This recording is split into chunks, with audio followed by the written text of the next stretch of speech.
Yo, Thought Warriors. What is up? Higher Learning is on. It is I, Van Lathan.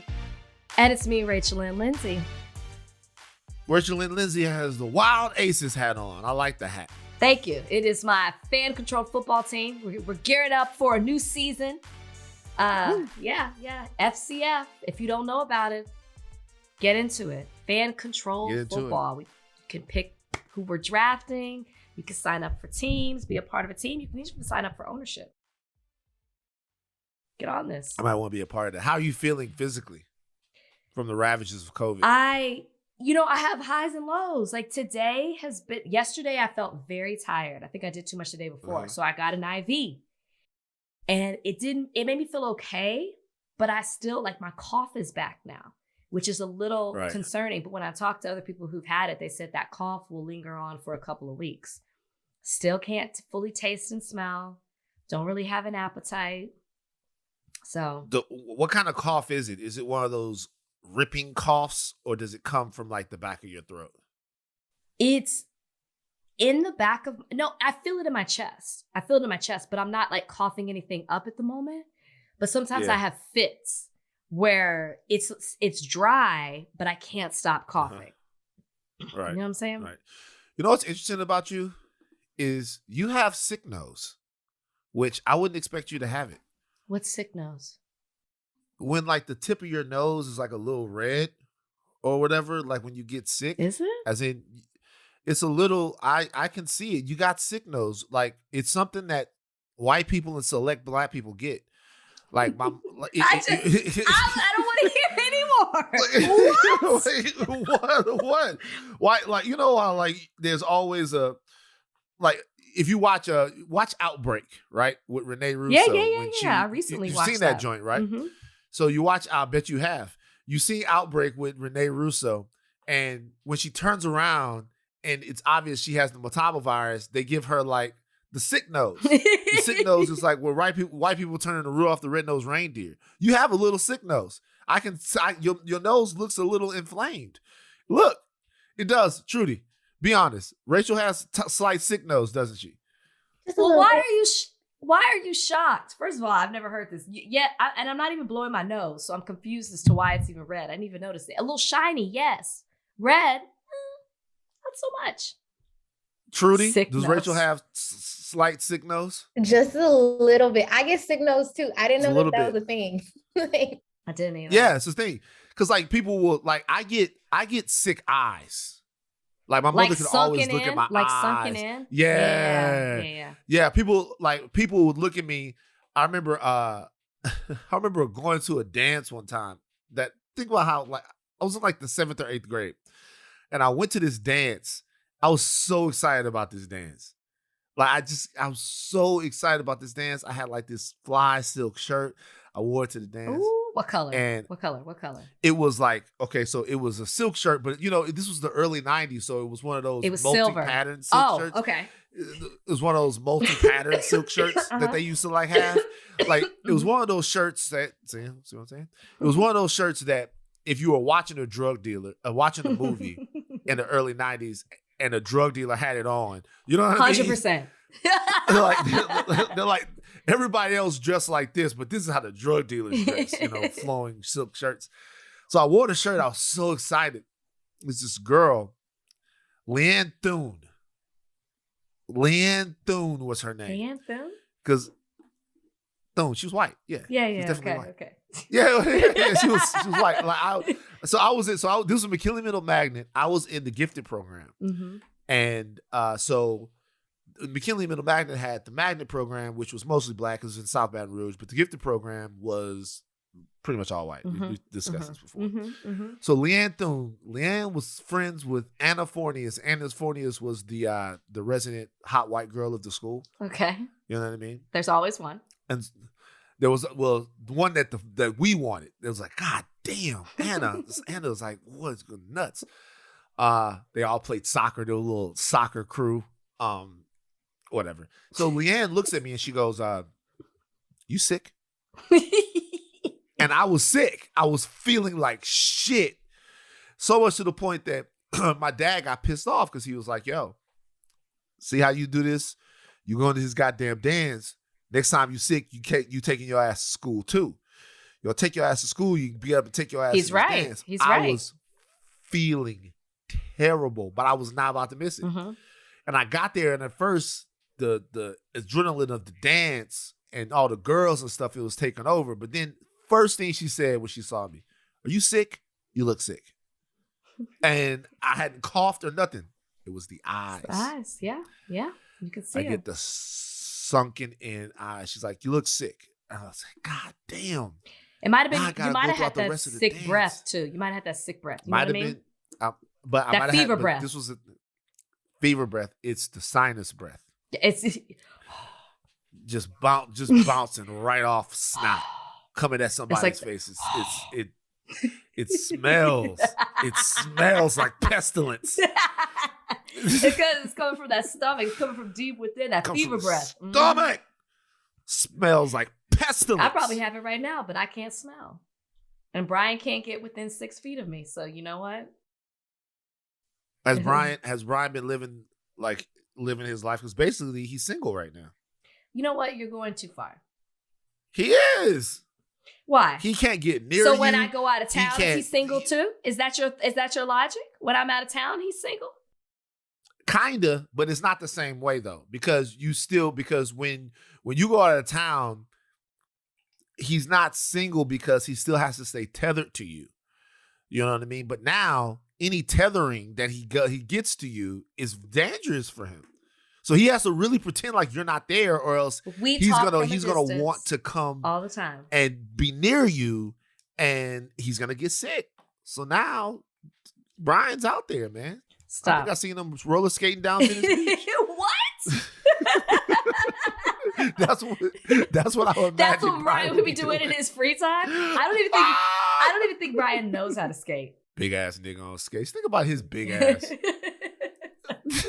like you Brian, at least could have put him at Muscle Beach. You put him on roller skates down Venice Beach. He's on he's roller skating his giant 6'6" ass on some roller skates. People do it. He's 6'4". He's 6'2". He at least 6'4". He's 6'2". I don't know. I'm taller than Brian. Mm-hmm. It doesn't seem like it. He projects tall. Okay. He projects tall. He would love to know that that's what you think. Yeah, he's 6'2". All right. Okay. Let's get into it. We both have news coming up. Miss me with that. No. No. You go first. Miss me with that. Rachel's book.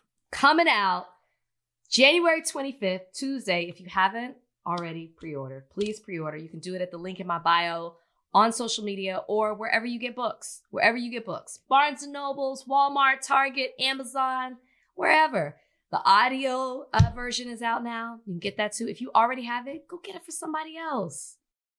I'm talking a lot. I'm talking a lot in this book. You guys, I'm going to be honest with you guys.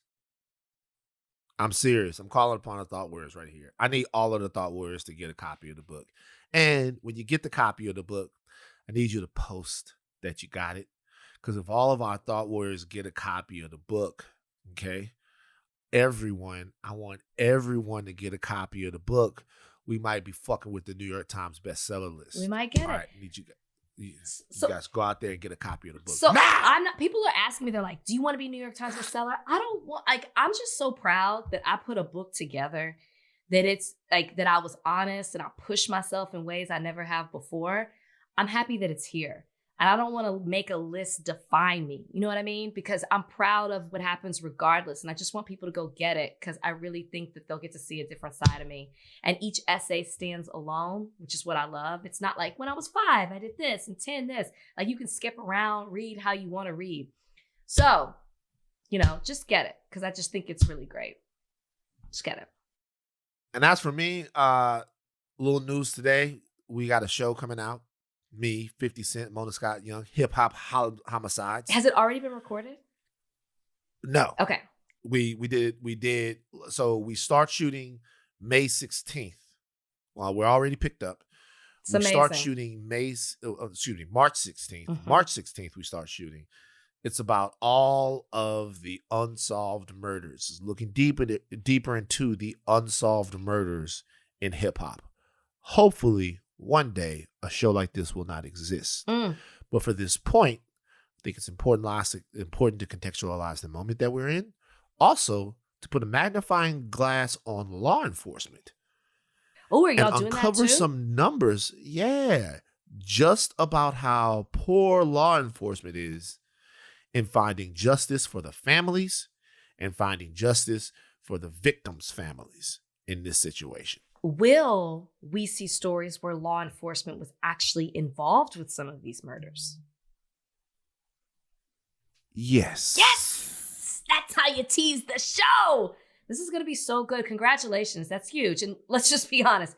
Everything that 50 touches turns to gold. So, I mean, if I could come to set and he could just touch me, I would be, and by that I mean in an appropriate way before anybody takes it. Brian's single. Brian is single. That's what I'm saying. Brian is, you heard what she just said. Brian is single. Headline, Rachel Lindsay asked 50 to Rachel touch Lindsay her. says, we could actually do that. We could easily break that out. Rachel Lindsay says her life would be complete if she 50 would just come to set and touch her. Wow. Also, look at you. Look at you. Woo. That's the Holy Ghost right there. Woo. That's the Holy Ghost making sure you're getting you a little quickening. Telling you to get back on your get right. Anyways, congratulations. Huge accomplishment. You're working with some phenomenal people. So that's awesome. Yay. I remember fun. When 50 leaked this and wasn't supposed to. So I'm glad that now he can actually talk about it and it's coming to fruition. When he said it before we had even signed the contract. Because you know what he did? He manifested it. He put a picture up of you holding that Grammy. That's so funny. So when is he coming on the podcast? We can get him on anytime. He wants to promote the show. Come on, we'll get him in the spring. He's 50 Cent is who he is. Okay. Let's jump right into the show. Let's go. Trudy, by the way, we didn't get a chance to do Trudy's Corner this week. I don't think, guys, that we're not going to do it. Okay? We're going to do Trudy's Corner. It's happening. It's coming. All right. It's going to happen. We're going to get back on schedule with Trudy's Corner on Monday. I do want to read Oh, no. a message that I got. Oh, gosh. Are we doing it now? We're doing the corner? No. This is from something else. I asked people, what's the most trifling that they've ever been? Okay. Mm-hmm. I've asked them this. I said, what's the most trifling that you've ever been with bills? And I got some pretty interesting responses to that question.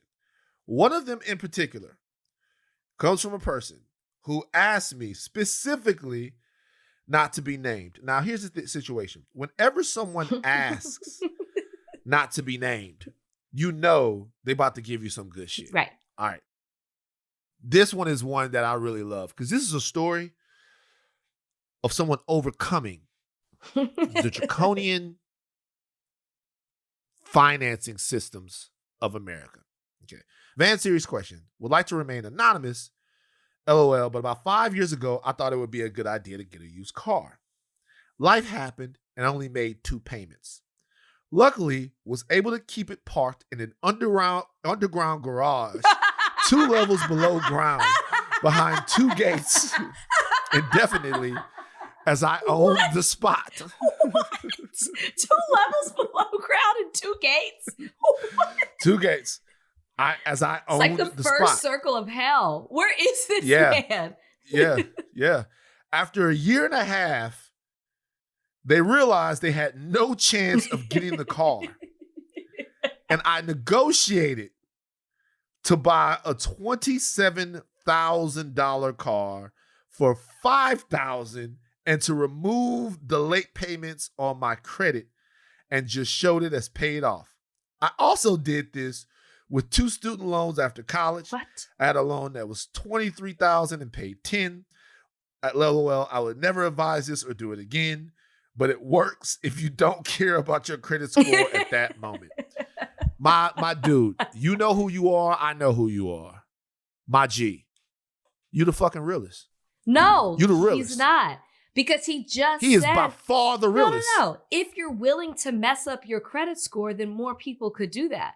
Tell me you did it and kept an amazing credit score. Like it's years later. My credit score is just. You know what's funny?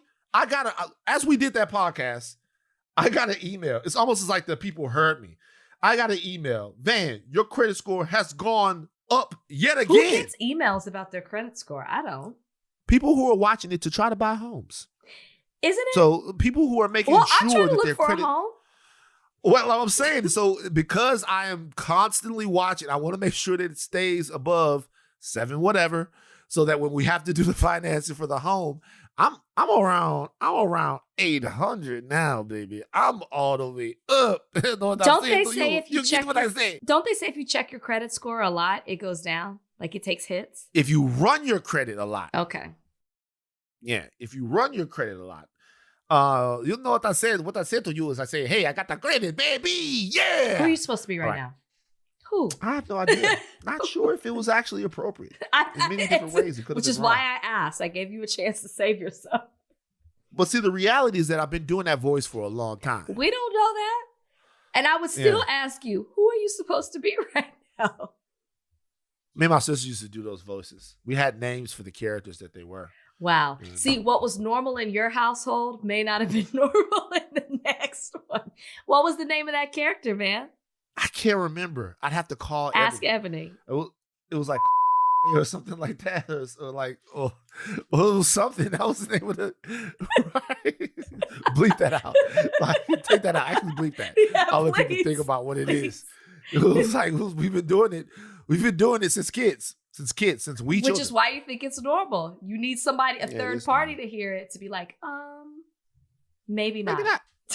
Maybe not. Maybe don't do that. Maybe not. All right. Let's talk about Mitch McConnell. He is, of course, the Senate minority leader. Minority. He seemed to imply Wednesday that Black Americans aren't true Americans. I'm not going to run down the whole thing that he said. Donnie, just play it. What's your message for voters of color who are concerned that without the John Lewis Voting Rights Act, they're not going to be able to vote in the midterm? Well, the concern is misplaced because if you look at the statistics, African American voters are voting in just as high a percentage as Americans. Now, Rachel, when you heard this, obviously, this is being used to put out the line of thinking that in his heart of hearts, Mitch McConnell doesn't view African Americans as Americans, that there is some sort of delineating line between who he thinks is American and who he thinks isn't. Mm-hmm. Hearing that clip, do you agree with that assumption? Yeah. And even furthermore, the reporter asked him about people of color. And he chose to speak about African Americans, right? Like people of color encompasses BIPOC, the entire community. Yet he said African Americans and then compared them to Americans. Like it's so, if you really pay attention to everything he's saying, it's so obvious how he really feels about Black people in general, right? The question wasn't even about Black people. And he chose to talk about Black people and then separate them from actual Americans. That isn't a slip of the tongue. This has been everywhere. He has yet to apologize. He has yet to clarify what he really meant. And for the people who are going to say, oh, he really meant like, he wasn't saying Americans, like he meant white people. It's like, no, he said what he said. He knew exactly what the reporter was asking. He knew exactly what he was saying. And I don't think it's funny, but I laughed when I heard it because I thought, of course you don't see us as Americans. Everything you do, like your actions, what you're voting for, what you're voting against, show that you don't regard Black people the same way you do as Americans. And when you speak of Americans, you're only talking about a specific type of American. It's so obvious. I can't do anything but laugh because it's like, how much longer are you going to continue to defend people like this when they constantly are showing you who they are? I'd be curious if he's going to respond. I'd be curious to hear what he has to say. But he didn't stutter. He didn't think about it. The man said what he said. So a lot of people might think that this is obviously I agree. And it's something that even if Mitch McConnell doesn't outwardly think this, these are the quiet thoughts, right? Right. These are the quiet thoughts, right? Because we know when we say "Make America Great Again," when we say for true Americans, for real Americans, even sometimes hardworking Americans.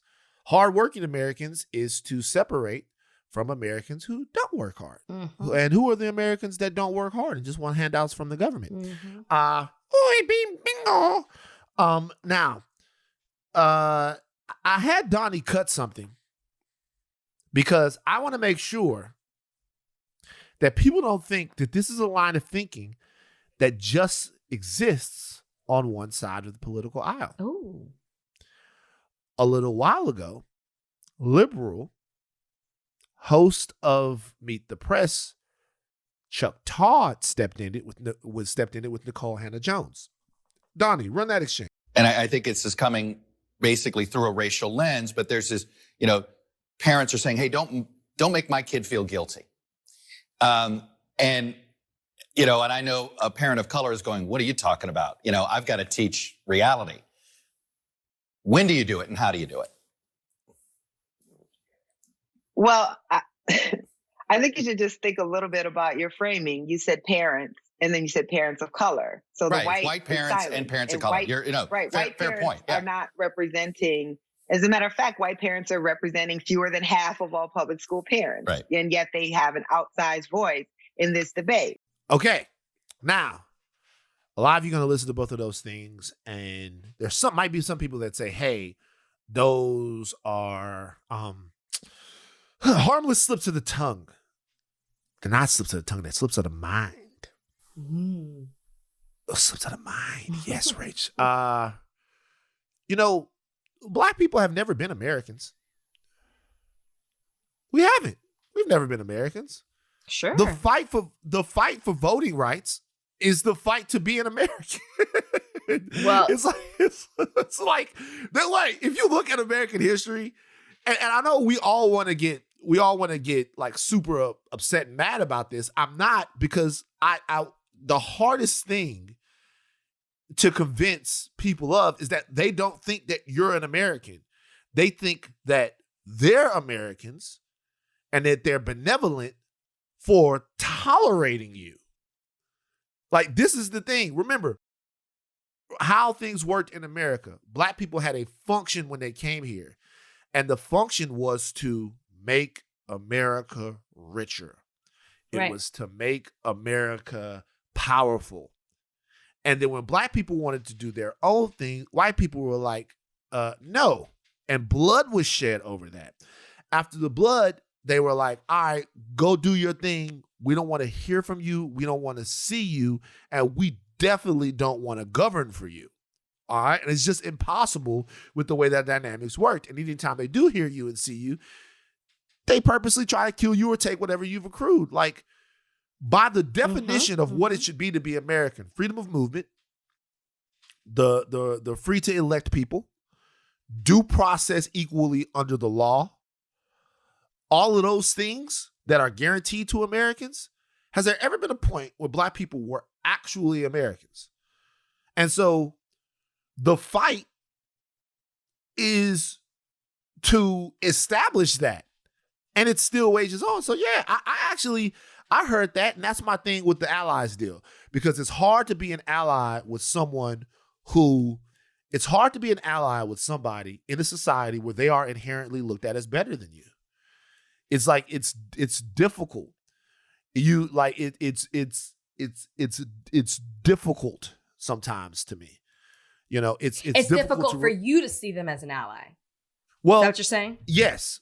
It's almost what I hear from sisters sometimes as it regards to me being a black man. Because there are some things that we disagree on, and then they'll say to me, well, you're being a poor ally. And it's sometimes difficult for me to understand and put myself in that headspace because I'm just living as a man. And you can't really poke through every single point, every single time, all the advantages and all the unfairness of that. It takes a shit ton of work, and you are going to let people down. You know what I mean? So I looked at that and I thought, that's about right.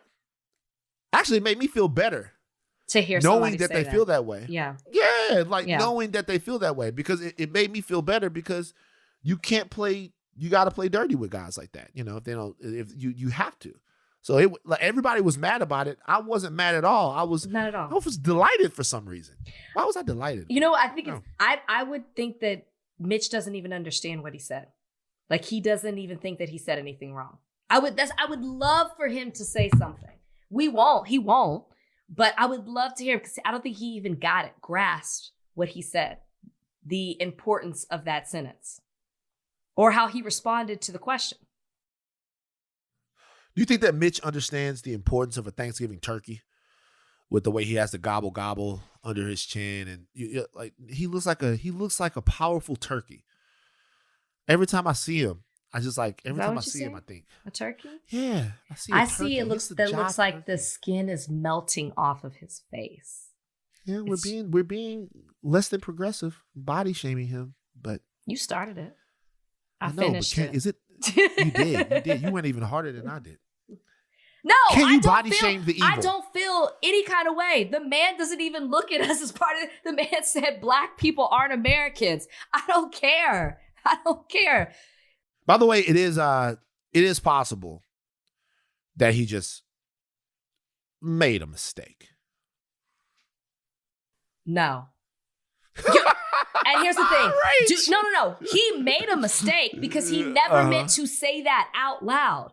But he feels that way. And again, if you question it, look at how he has fought against anything that is progressive in the corner of black people. And the reason he has done that is because he doesn't see us on the same level that he sees actual Americans. When he's fighting for Americans, he ain't talking about us. So no, the man meant it. With his whole neck. Have you been keeping up with all of the as the world turns shit that's going on inside the Republican Party right now? What do you mean, as the world turns? Like the text messages and stuff with old Kimberly? That kind of stuff being subpoenaed to me? Oh my God, it's a soap opera. So check it out. I don't know if the thought warriors are up on this. We actually should start covering this in a recurring segment. In a recurring segment called As the Elephant Turns. They're the elephants, right? I like it. So this is what's happening, guys. It's very juicy. Okay. So I don't know if you guys have been paying attention, but Governor Ron DeSantis of Florida wants to be the president. This is juicy. Yes. This is super juicy. Oh my God. Republican juice. Yeah. Governor Ron DeSantis of Florida wants to be the president. Yes. Right? He is a Trump acolyte. He's almost like Lil Trump. Think about to put it in hip hop terms for you guys. Think of Trump as Birdman, and think of Ron DeSantis as Lil Wayne. That's the big homie. This is a terrible comparison. They kiss each other. Birdman and Lil Wayne, very close. I know, but just the sheer talent of Wayne, and you're comparing him to a DeSantis. I get it. Baby discovered Wayne. Trump discovered DeSantis. I get it. Go ahead. Continue. Some would say that I'm comparing Trump supporters to Trump supporters, Rach. But here's the thing. Donald Trump is flirting with, almost surely going to run for president in 2024. But there are factions inside of the Republican Party that don't want that. As bad as Biden's presidency is right now, there are people who think the only thing that will energize voters in 2024 is the sight of Donald Trump on the ticket. I tend to believe in that. I tend to believe that no matter how bad things are going for Biden, if you see Trump on the ticket, that's going to mobilize people to go out there and vote and make efforts against Trump. Against Donald Trump, right? Because you can't really vote for Biden right now because there's not a lot to vote for as it stands right now. But you certainly can vote against something. Trump feels DeSantis, and the Republican establishment is really like in shambles because they were already ready to turn the page to DeSantis. DeSantis won't say that he won't run if Trump runs, and Trump won't say that he will. So Trump is taking shots at DeSantis, and then behind the wall, behind the turkey neck, is Mitch McConnell, who is in a public tiff with Donald Trump. So the Republicans are being split. Dan Crenshaw has recently called out Marjorie Taylor Greene. It's becoming slowly what happened before. The kooks against the establishment Republicans. Donald Trump's coattails aren't quite what they're used to be. They're still pretty devastating. You need the president, right? But you got some Lindsey Grahams out there that are in the Trump's factions. You got Mitch McConnell that wants to turn the page. It's so juicy right now, man. It's so juicy. And y'all have to understand that Donald Trump made DeSantis a star. Yep. He saw DeSantis back in the day, said, this is a young man who I feel like would support me, who's a star in this party. And he's helped him get governor. And then you see DeSantis has always agreed with Trump until now. Now. So they're both in Florida right now. They're at odds. DeSantis is kind of taking jabs at Trump because Trump got boosted. But DeSantis won't admit whether or not he got boosted. He won't speak of it. DeSantis is in Florida making these bills with imaginary things that don't really exist, but are issues in 2024 that are going to make him look like he's tough on election fraud, that he's tough on CRT. He's doing everything that he's supposed to look right within the party. But Trump is mad because Trump feels like he should still be loyal to him. That's the thing. So it's like a double-edged sword with Trump. He'll support you, but don't you dare turn against him. Oh, of course. Don't you dare. Oh, no. It's so juicy. You're right. No good dictator likes free thought. None. It's all talking about free thought. It's not free thought. They like you think the way they think. And DeSantis is going hard. He's created an election police force. He's proposed an election police force, $6 million in taxpayer dollars to create 52-person special police force to department to patrol voting. So we are going full on 1938 here. Like a voting police force to patrol voting.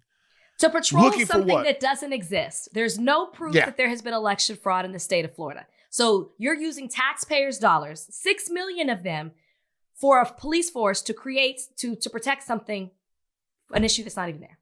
It's wild. And DeSantis this is a presidential ramp up. These are all bills that show how Trump he is. He's pushing a bill that will prohibit public schools and private businesses from making white people feel discomfort when they teach students or train employees about discrimination in the nation's past. It received its first approval on Tuesday. Now, white people that are listening to this, I have to talk to you real quick. Rach, I would like to know at what level do white people feel discomfort? Now, we know that some things make white people feel discomfort. We know delayed lattes. Okay. Playing music in the park. Loud music. Loud music in the park. Parking in the wrong spot. That's definitely one of the hugest one right there. Yeah, but you get more like sometimes when I get into arguments with white people over parking spots, I'm actually proud of them because I'm like, God damn, you see me and you still talking to me like this? Where are you parking? In the handicap? I'm confused as to why people are upset with you parking in the wrong spot. Let me tell you what happens. It's not parking in the wrong spot. What happens is I got the big body Honda Cross Tour. That's what I got, Rach. I don't know what everybody else pushing. I pushed the big body 2010 Honda Cross Tour, the Hummer, as some people call it. When I whip into a parking spot, sometimes I leak over a little bit. But you know what I'm saying? I got a big body. My shit is, you know what I'm saying? I'm trying to fit. People look at me crazy. Or women look at me crazy, like white ladies look at me crazy. I'm like, yo, man, I'm not going to bullshit you. You got your own country. I'm going to have both of these parking spots. I'm not even tripping. Sometimes I'll be in the wrong. You are in the wrong if you're outside the lines. You are. I'm definitely in the wrong. I'm definitely in the wrong. I'm definitely in the wrong. But the reality of the whole situation is they still get highly mad. Black people look at me, they just shake their head. Look at this trifling ass nigga. That's and they move on. But white people want you to know that you're wrong, that there's a right way to do things and you're doing it the wrong thing, the wrong way. So I guess I ask all of these questions. I put all of these things, out there because I want to know at what point are they going to feel uncomfortable about being taught the actual history of America? Like, what's too far? Well, just merely talking about it at this point, because it's not even being taught in the school system. So just talking about it is too far for them. It's already the threat of it. And it's not a threat. Just the idea, the possibility that it could happen is making them feel uncomfortable to where they're creating these bills to prohibit something that doesn't even exist. I'm really interested in this. Like, so let's say I say that, slavery existed. Okay. Rachel, Donnie, come on. Donnie, you pop on real quick. Yeah.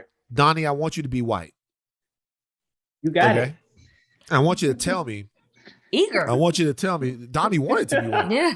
No, that was my white voice. That was my attempt. Okay, give us white voice again. You got it. Anytime, buddy.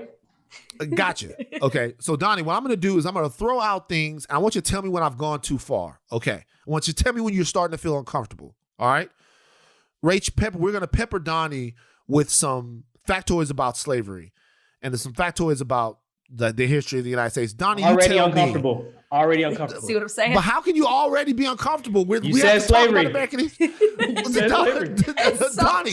That is the point.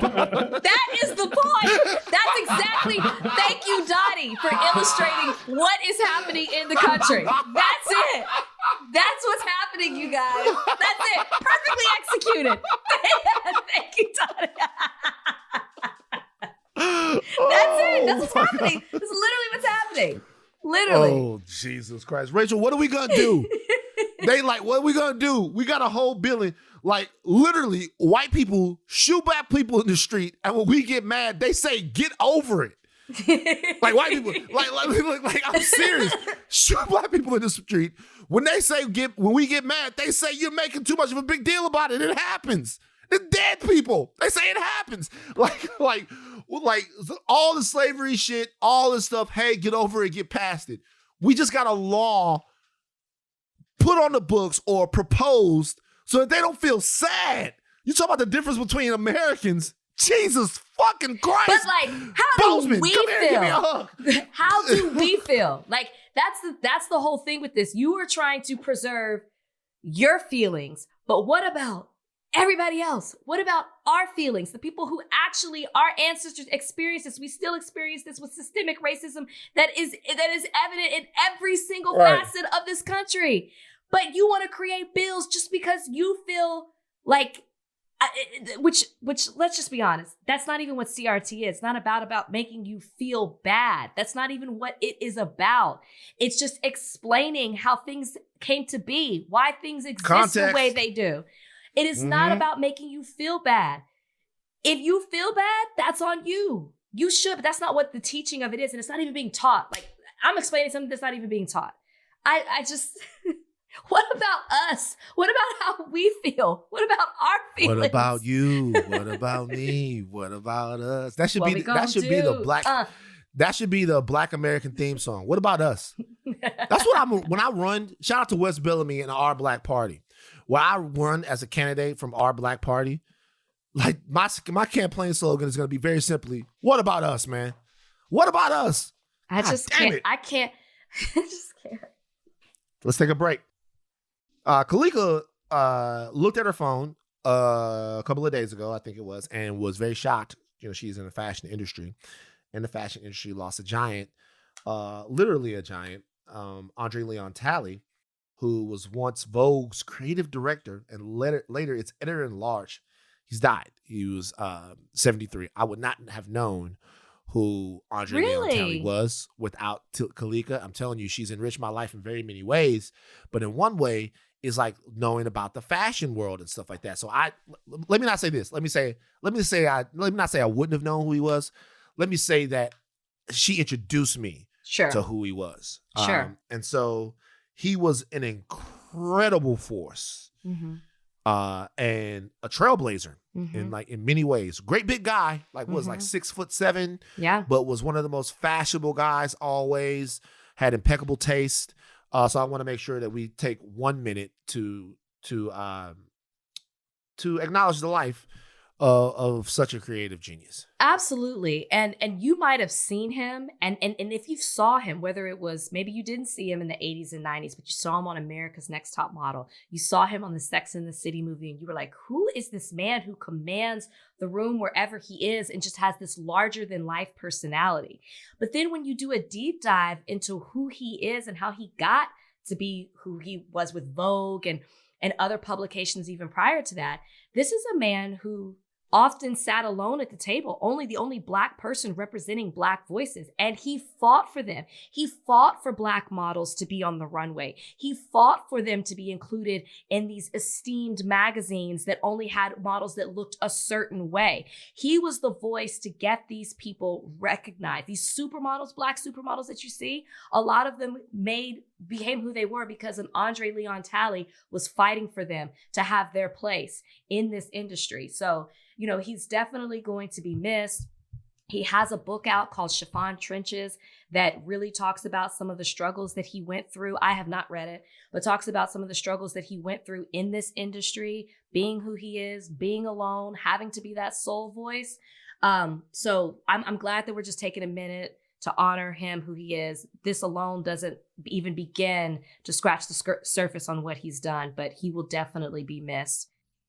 Yeah. Very, very sad. Very sad. Now, we're going to move on real quick to the Fresh and Fit podcast, guys. Oh. Rachel's favorite topic. Yeah, Rachel's favorite topic. Fresh and Fish.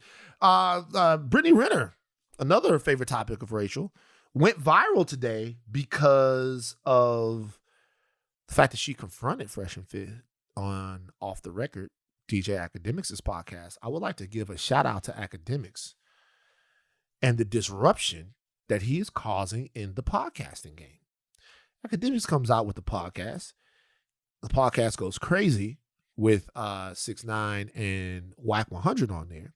Then it takes him a little while to find his footing in terms of what his podcast is going to be. People are asking questions. Is Academic going to be a good podcaster? He currently has the #1 music podcast on Spotify. So I would just like to say shout out to my homie. He is doing his thing. And as much as people try to talk their shit about Ack, he is not going anywhere.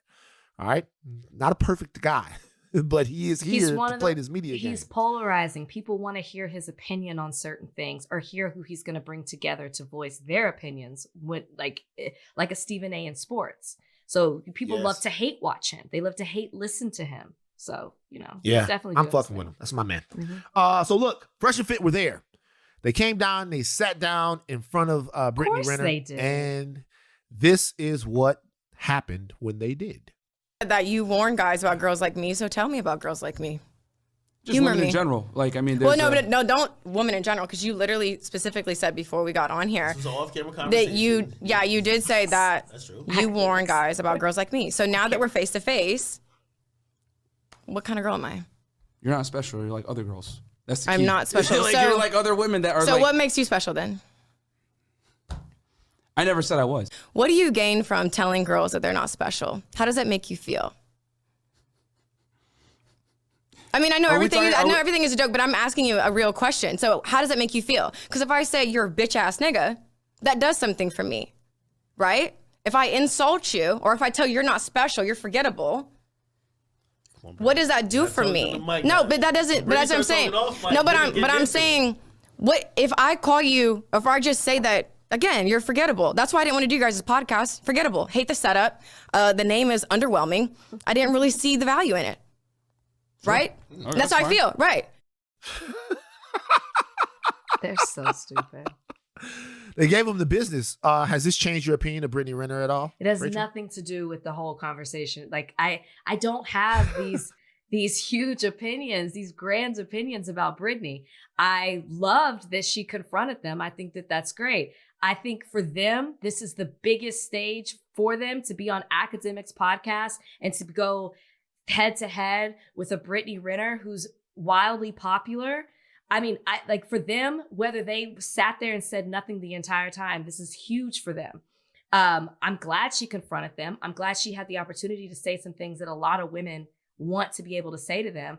But at the end of the day, though, it's also not hard to make them look stupid. They're blithering idiots. They just literally talk out the side of their neck and say things, whether it's for shock value or they really actually mean it, but they have no basis, no rhyme or reason behind the crazy statements that they say. So it's not really hard to challenge them because they really, truly have absolutely nothing to say. They were quiet. They were completely quiet the entire time. But okay. So you know what the funny thing is? What? I actually disagree with you. Okay, let's go. So number one, that's a clip from that interview. If you listen to the entire interview, it is a very reasonable, respectful back and forth conversation. Now, they couldn't match the energy of black women because that energy is unfamiliar to them because they're not around a lot of black women. So when you get in front of the energy of a woman that actually is going to hold you accountable for what it is, what you say, what you do in a way that is going to match you. Because really the energy that you get from black women that's like that is because they are your match. They are what you're supposed to have that. And when it's missing and you haven't had it in a while, and it comes to you, you don't know what to do.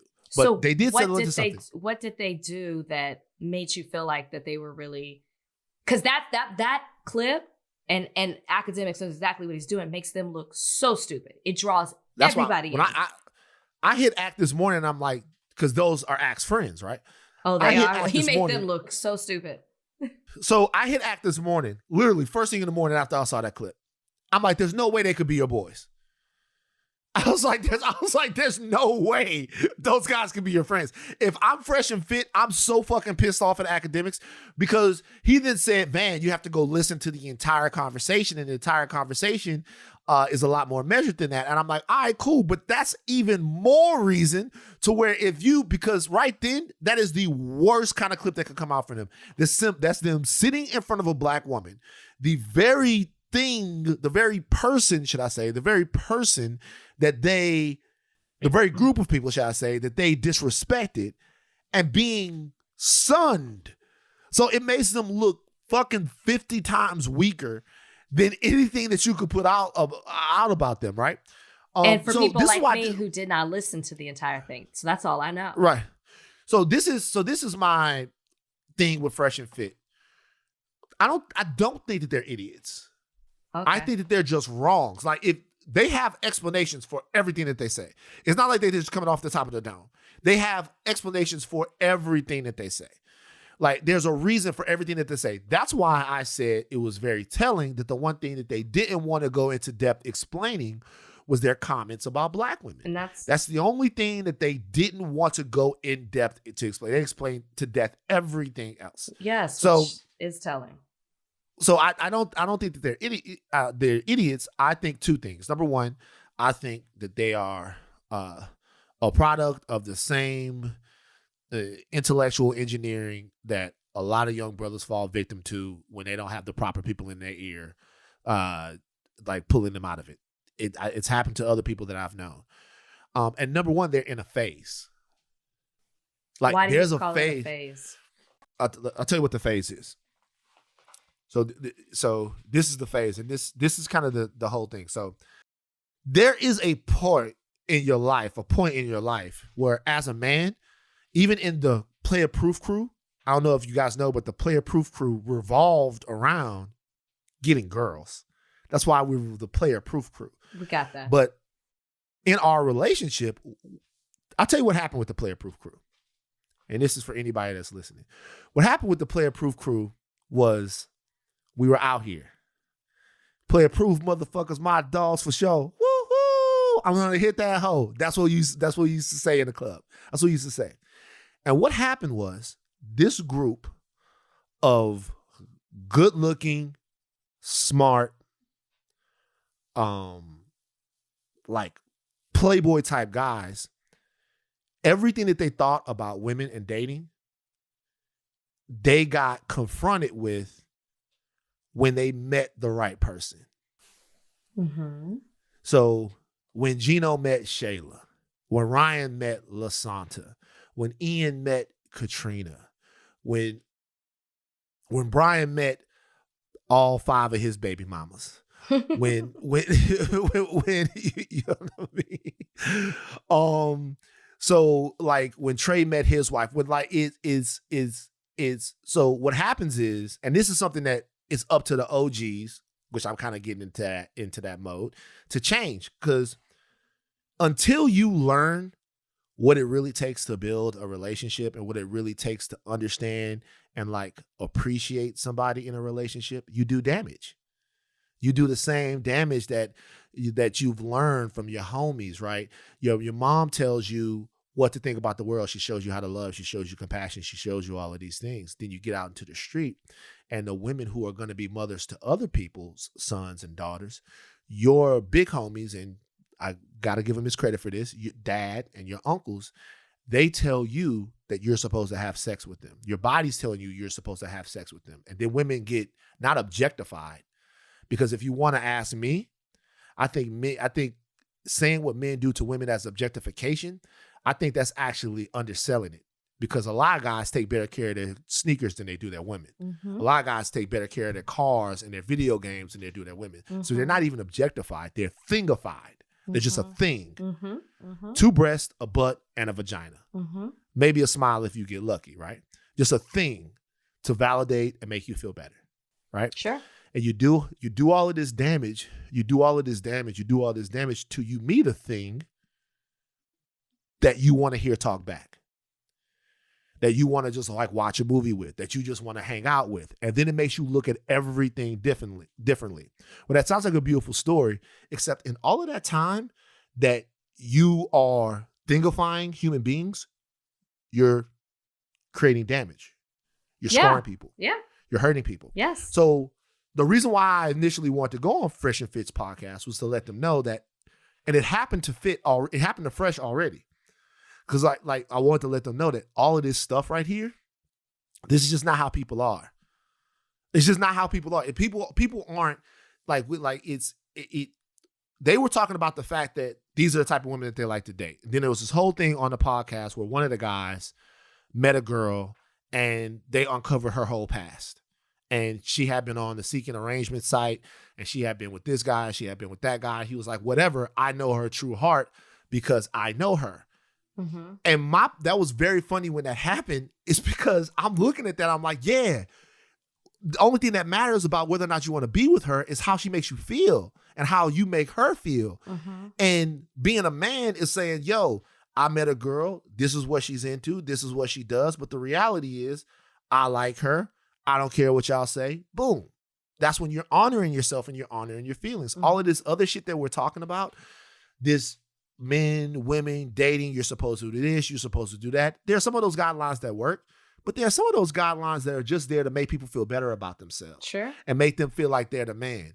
And what you really have is 2 funny looking niggas, if we keeping it gangster, who come from a situation, who came from a spot where they were one way and now they're viewed as another way, and they feel like this is partly revenge and doctrine on how they are going to live the rest of their lives and giving a blueprint to other guys. They want you to believe that you have to be a certain way because this is what they've made themselves to overcome the insecurities that they have. I know those guys because I've been there. And it's a waste of time. Mm. And so to me personally, I think when I talk to young men, I'm not gonna tell them that I'm not gonna be able to tell a 17, 16-year-old, 18-year-old kid that like to listen to more than your dick. I'm not gonna be able to do that because I've been there and I know what they're gonna do. But I would like to tell them that like, please remember that the thing on the other side of you is not a thing. It's like a person. It's like a whole person. And I'm still learning that too. Yeah. I am actually still learning that. Still learning about what my actions as a man, what my actions as a son, what my actions as a brother, the harm that I can inflict, and trying to like roll that back. But the reality is, like, you can't pretend like it doesn't exist, or else you'll just go out there and hurt as many people as you can until you die. Wow. What you said right now was real. And that was really deep. But let me tell you something. That ain't these two niggas. At all. You giving them way too much credit. Way too much. Like, I just went on your whole spiritual journey with you and what you have learned about life and women and your, like, maybe what used to be a struggle or maybe some things you still struggle with now and what you've been able to recognize and what you're now aware of. That's you. And maybe I need to listen to some more podcasts, but I think that is giving them way more credit. I'm not saying it's them. I'm saying that I would try to convince them. It would be about convincing them. I don't even know if they could what they're going through is actually a phase. Because I actually think that a lot of what they do is for shock value because they're getting more attention than they've ever gotten before. And so now that they have to continue to wear these hats and play these roles. I think that they are somewhat aware of what they're doing, whether they wholeheartedly believe it or not. But I loved everything you had to say. And I'm glad that conversation was able to bring that out because somebody needed to hear what you just had to say. Definitely the player proof. The player proof as we got older and started getting the player proof. We've had this conversation with each other because these same guys, these same dudes who was, oh man, we doing this. These guys have cried over these women. These guys have traveled cross country in rental cars to see these women. These guys have changed their whole lives. Some of these guys have stopped smoking weed in the house for these women. Yep. God damn. There's always one. But listen, us women, we talk about this. We're always like, man, if dudes knew how their homies acted when they weren't around them, like how they act with us, it would be eye opening. I call it out. I call it out when I'm over there. No, I know I don't. But when I'm over there, and I see one of them being, I'm like, oh, it's like that. Oh, remember you said you'd never do that. I remember that. Huh. Remember, you said that no one would ever make you do that, but you're doing it now because things change. All right. Aquafina got nominated for NAACP Award. Your thoughts? Here's my question. I know people are very upset about it, and I don't know if it's they're upset with that it's her and it's the as they're now calling it NAACP Awards, not AA, AACP Awards. Is it people have an issue with her because of the history of her using black scent, or are they just mad that a non-black person is nominated? Because, correct me if I'm wrong, aren't non-black people nominated for NAACP awards all the time? Yes. I think it's the black scent situation. Yeah. I mean, okay, so here's another question I have. Has she come out and spoken about the use of black scent, her history? They've asked her. You don't remember this? They asked her and she said, and she kind of dodged the question. Do we have... Right. I'm asking, has she specifically addressed it? You know, I'm open to the conversation. I think it, you know, it really is something that I think is a little bit multifaceted and layered. And so, yeah. Wait, what? What was that the was question? Her answer. What's the question was about what's layered? Answer. The question was, what do you say to people that have a problem with the way that you talk black city wise? Yeah, that was the question. That was her answer. All right, okay. That alone makes me. This is my opinion. NAACP has got to be way more aware of who they're dishing awards out to, especially because of the history of the NAACP, what it stands for, what it represents. You should know if somebody has a history of doing something that's problematic in the Black community. I'm sure there were a number of other people who could have been nominated for this award, and she didn't need to be one of them, especially if she has yet to explain her use, not once, but constant use of black scent. She did it a lot. That's how she became known. So that is something that I don't understand. I mean, I also don't understand why we weren't nominated. If you gonna take the time to nominate an Aquafina, you could have nominated us. Not in that category, but another one. You know what? They forgot to nominate? They forgot to put us up? No, not they forgot to put us up. They have a nominating committee. Two Distant Strangers wasn't nominated. You see what I'm saying? Like, I got a huge issue right now. But here's the thing though. It's okay, y'all got an Oscar. Yeah, we don't. First of all, we would have loved to have gotten. Of course you would have. We got an AFCA award. Yeah, we got of an AFCA award, course. so we're good. But I will say this: I don't really have a problem with Aquafina. Aquafina has been who Aquafina was for a long time. I know a lot of people who know Aquafina. Aquafina, a lovely person. I have no problem with Aquafina, right? I don't. What I have a problem with is the NAACP in this situation because they hung her out to dry. Like they. Oh no, they not are. that. No. Listen, what I'm saying. I'm not mad that they hung her out to dry. Like I'm sticking up for her, right? Mm-hmm. Because she should answer the questions. The questions are even if we have a deeper conversation about where I'm from and what you owe people or whatever. Because if this was on the other foot, if I came out here and I had a stereotypically Asian voice everywhere I talked, people would ask why, and I had better damn well have a good answer for it. Right? Sure. But this is what I'm saying. Something like this shows me how out of touch the NAACP is. Because someone would make that nomination, put that out there, and not think that we were going to have questions about it. Either that or they did it purposely because she's nominated for voice. Or they did it. That's right. It's for her voice. She's nominated for voice. Or else they did it on purpose to make people care about the NAACP awards that are coming out. Okay. I just got a text message. I have to read it, okay? Not a text message right here. It's a DM. It says, "Hey guys, I'm the secretary for the Young Democratic Socialists of America chapter here at Ohio State University. In collaboration with Students for a Democratic Society, Ohio State, we are having a protest tomorrow at 3:30 at the Union. Our demand consists of a 15-hour minimum wage, better working conditions, and more benefits for student workers, etc. We also have a petition going. The petition is at change.org/Ohio State Board of Trustees support the demands of Ohio State student workers.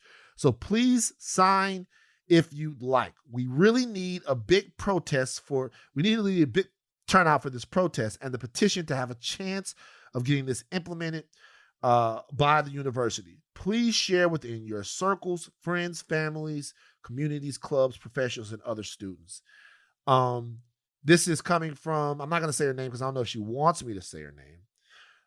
But the reality is we support anytime anybody's fighting for any raise, wage increases. Absolutely. Or fair worker stuff. I'm not a particular fan of Ohio State.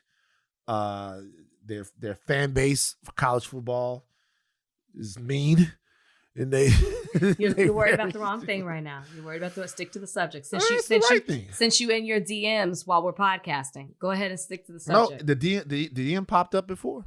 And I wanted to make sure I got back to it. So if you're in the area, I think it's Columbus, Ohio, is where Beautiful this is at. City, Is where Ohio State is. Beautiful city. Columbus is. I was shocked when city? I went there. It was beautiful. It was like the fall. The leaves were changing colors. It's just a very quaint, like, I don't know. It's just a pretty town. Columbus, Ohio. I gotta go out there. I want to go to Ohio State and watch a football game. Same. It's like on my bucket list to go to big universities and see like their traditions. Tailgate with them. Go to the game. Yeah. You gotta come on down to LSU. I've been there. I've been to the Swamp. Remember, I dated a guy from Zachary. The Swamp is in Florida. I thought y'all both. Valley. No, Death Valley. That's right. The Swamp. But I've been to the Swamp. But I've been to the Swamp too, and I've been to Death Valley. Because that's where Brian's from. Right. So I've been to Florida. Brian's from the Swamp. But I have been to Death Valley because remember I told you I dated a guy from Zachary. And then there are two Death Valleys. Really, there's only one Death Valley.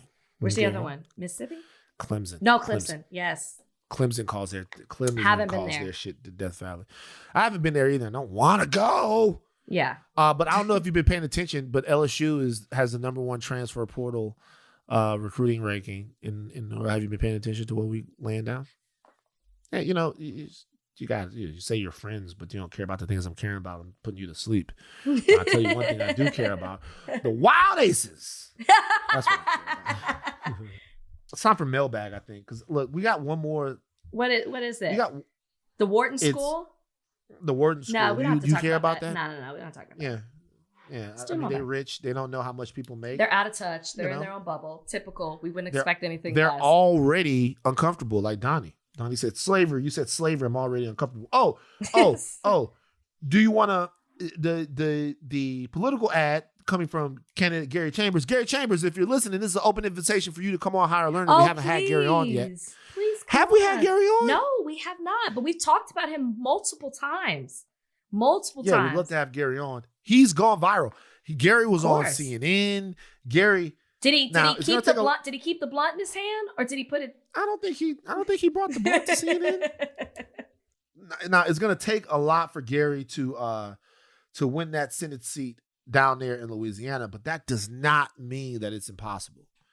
It is just not impossible for him to be able to pull this off. But it just doesn't mean that. But what I love so much is he's making people uncomfortable. He's pushing the limits. He's staying true to who he is. And like we talk all the time about not trusting politicians, about people changing. But Gary just seems to come across the person like, this is who I am. This is what you see is what you get. Like, and this is what I'm fighting for. And he brought things to my attention that I was not aware of at all when it comes to taxpayers' dollars and marijuana. So I'm just fascinated by the man. Fascinated. And obviously I don't have a vote when it comes to Louisiana, but still, like, come on the podcast, whatever we can do to spread awareness and to introduce people to who you are. Please, come on. Love to talk to him. Absolutely. One of the best political ads I've ever seen. Okay, Donnie, let's do the mailbag. Mailbag time. Time to read your letters and then we'll reply to them.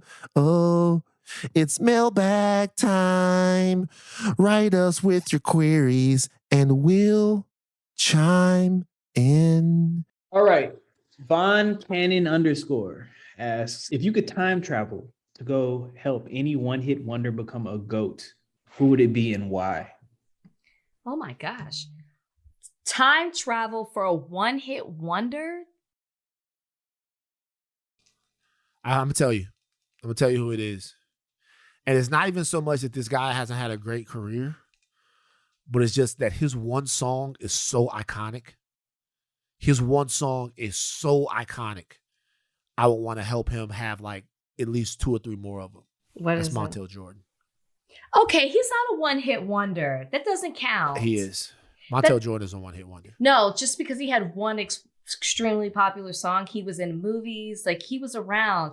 He had a what was the song? Let's ride tonight. All night. No doubt it. Your love is body, and I wanna die. I had that on cassette. All right, let's see. See us soldiers do it. Wow. I can make you smile, make you not go wow. Put on your. I think I'm making up the words. Let's ride sheets, Montel make that Jordan. headboard squeak. Let's ride Montel Jordan. Let's see where it peaked at. Let's see if it was in fact a hit. It was a hit. Let's see where it was. Let's see. It's the lead single off Montel Jordan's 3rd album. Master P and Silk the Shocker were on it. Ooh, hey, he is not a one-hit wonder. I'm telling Let's you. Ride was a fucking huge hit. If I can remember the words. I loved it. Let's Ride was a huge hit. I loved the song, but I didn't realize Let's Ride went to number 2 on the Billboard Hot 100. Yes. Yo, Make that headboard squeak up and down. I have to apologize right now to Montel Jordan. And you should. Because having another song go to number 2, and it was number 1 on the hot hip hop R&B singles tracks, becoming his most successful one. It was certified platinum. Sent to radio stations. Okay, Let's Ride. I was in the 12th grade when Let's Ride dropped. I can't even believe it. Which means I was way too young. How in the world was Rachel Lindsay listening to a song like that? That means I was like 8. See? 8 when it came out. Okay, well, if that's the case, I don't really have a good answer then. What about and maybe you're gonna be the one that saves me. Are you talking about fucking Oasis? Are they a one-hit wonder? Are you out of your mind calling Oasis a one-hit wonder? Okay, don't do me. You Wait a second. Hold on for a second. I did it too. That's the only song I know that they sing. It's the only song. No, they have Champagne Supernova.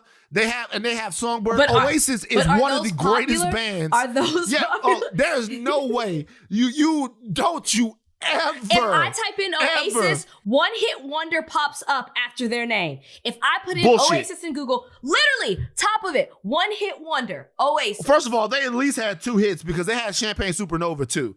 But Oasis is far from a one-hit wonder. Far from a one-hit wonder. Not even we don't know one-hit wonders. We sure don't. And that's the whole point. Because they only had one song.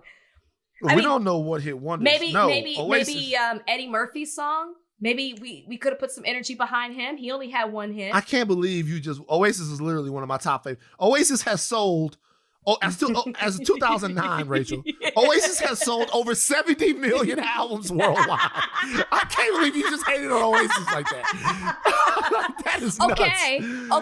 But Montel Jordan had a platinum album and 3 golds. So stop. 3 golds. I'm wrong. You're gonna be the one that saves me. That's okay. Well, our vote is Eddie Murphy. What was his song? What was his one song? Party All the Time. Party All the Time. That's it. Plus five bonus if you know who wrote that song. He was in the video. Rick James. Rick James. And it sounds like a Rick James song when you hear it. 100%. That's our vote. That's our vote. That's our vote right there. Okay, next question. That one question might have been all of mailbag, but go next question. All right, sticking with the music theme, CP Viz asks, what's your favorite Paramore song? They say, come on, I know y'all listen. Oh, wait. Don't they Paramore, have Wake Me Up in Life? There's a song. Don't they have Wake Me Up Inside? Hold on. Wake Me Up Inside. No, that's not them. Who is that? Ain't It Fun. I love Ain't It Fun. Wait a minute. Wake Me Up is not. Haley Williams has such a fantastic voice. She can definitely. Really sing. I like Ain't Paramore. It Fun. Well, that song that you just named, say it again. Wake Me Up. Wake Me Up Inside. That is not them. Save me. That's not them. That's not them. Right, I'm gonna find. That's not. Who is that? Evanescence. That's Evanescence. That's Evanescence. If it ain't hip hop and R&B, no. I know a lot about music. Clearly I know not. a lot about music. Clearly not. I know a lot about music. Ain't It Fun by Paramore is because Paramore, she covered. She's got like the red kind of like colorful hair. She got the red kind of hair. She covered. Haley Williams. She covered Umbrella that one time. Yeah. Her voice is fantastic. Okay. Next question. Joe_Suave 245 asks, what's a classic Black movie / show you think everybody needs to watch? I really want to say Let's Do It Again. I'm just gonna say it. Who cares? Uptown Saturday Night. Bill Cosby in it. Who cares? Yeah, Uptown Saturday Night and Let's Do It Again. Yes, Bill Cosby is in both movies. Sidney Poitier is in both movies, but they are just like, to me, Black cultural like pieces of eternal art. Those movies, they're so fun. They're so fun. And I used to watch them with my family, and we would have a lot of fun watching them. So I would say Uptown Saturday Night and Let's Do It Again. Like they are sequels to one another. I'm having such a hard time with this, but like my go-to when originally came to mind was The Wiz. That's like the first thing that popped in my mind, just to see. Of course, it's got Michael Jackson, Diana Ross, the music, just to watch the original and then just to see what we do with it and our take on it. I don't know. I just love it. We watched it over and over again as kids. It was very magical to me to watch. And just like to see Black excellence in such a beautiful way, especially when they go to Oz. Or what did they call it? They didn't call it Oz. I can't remember. Niggerville. No, they didn't. But when they sing about the colors, and they change green, red, blue. A TV show? Niggas. TV show? I don't know. I'm trying to think of what was influential to me. I'm gonna say the Jeffersons. Jeffersons is good. The Jeffersons, yeah. You know what you wanted to say. What was I gonna? The Cosby Show. The Cosby Show. Gosh, It meant so much to me growing up. Evil bastard. So much to ruin me. all of our fucking childhoods. Son of a bitch. One more. All right. Gina Colombo asks, has Van read Rachel's book? Nope. And what is Not Rachel yet. most excited? What is Rachel most excited about for it? I haven't read it yet, but I'm waiting on my copy right now. Rachel, what are you most excited about? Yeah, no, he definitely has a copy coming. I'm most just excited for people to see. I feel like people are used to seeing me one way. Unless you listen to this podcast, then you get to see other sides of me. But if you only knew me as the Bachelorette, you're like, man, I was billed as an angry Black woman. It always seems like I have an opinion about something, or I'm complaining, or I'm saying that there needs to be change. But there's so much more to me than that. I'm a lot more fun than that persona. And so I'm just excited for people to see all sides of me and miss me with that. I push myself in asking challenging certain things when it comes to like religion and sex and talking about mental health and talking about one of my favorite chapters is A Nation of Double Standards, which of course is talking about the nation we live in, but also talking about a bachelor nation. So each essay stands alone, and I'm proud of that. And I'm glad the book came out when it did. People wanted me to write a book right when I came off the show, but I'm glad because so much has happened in the almost 5 years since I first it's more than 5 years since I actually first started the show as a contestant on The Bachelor, but almost 5 years since The Bachelorette. So there's so much more into it. It's not just all about spilling tea. It's getting to know me, how I grew up, what was a struggle for me. Some things we talked about on this podcast when we had our family meeting. I talk a lot about not being accepted in one community and then feeling like I had to conform to be accepted in another community. And I talk about the struggle with that. I'm not biracial, but I was treated like that. So that's like really interesting. And then I talk about when I first saw and experienced Black excellence going to an HBCU and like how that changed my entire mindset on things. It's actually amazing I didn't end up going to Spelman after that. But anyways, there's just so much more to it than just The Bachelorette. So, the title was almost more than a Bachelorette, but I went with Miss Me with that because there's a lot of things I'm asking you to miss me with in this book. So I hope you enjoy it. It's amazing. By the way, that's still Drake's hardest bar. Like, I used to get teased for being Black, but now I'm not Black enough because I'm not acting tough and making stories up about where I'm actually from. So every once in a while, that nigga, you'd be like, God damn. You know what I mean? Because it's hard. It's hard. You're in the gifted programs and everyone's teasing you because you're being Black, and then you like some Nirvana and you come home and you play and your homeboys are like, nigga, you worship the devil? Yeah.